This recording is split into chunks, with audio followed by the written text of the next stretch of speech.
Le prince dont parle Ézéchiel, chapitre 46, n'est pas le Messie. Il s'agit plutôt du responsable de Jérusalem pendant le royaume millénaire.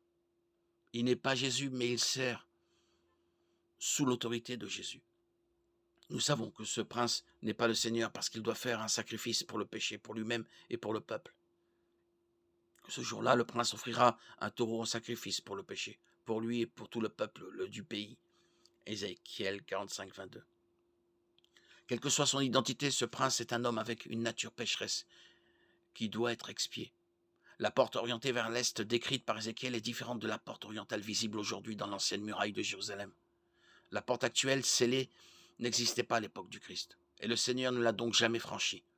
L'emplacement de l'ancienne porte orientale, celle que Jésus a franchie, se trouve au-dessous du niveau du sol actuel et ne correspond pas à la description détaillée du futur complexe du temple telle qu'elle est donnée dans Ézéchiel 40-42.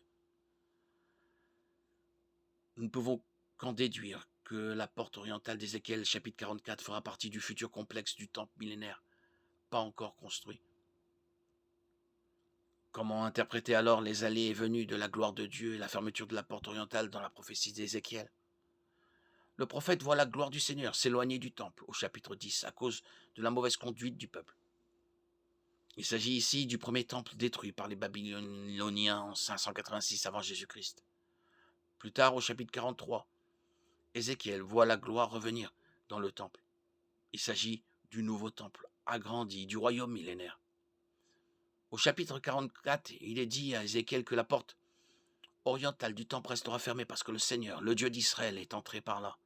En d'autres termes, au cours du millénaire, la gloire du Seigneur ne quittera pas le temple. Le chemin de la sortie précédente vers l'est est bloqué, symbolisant la présence définitive du Seigneur au milieu de son peuple. La porte orientale ne sera ouverte que le jour du sabbat et de la nouvelle lune pour permettre au prince d'exercer ses fonctions de prêtre. Ézéchiel 46, 1, 2.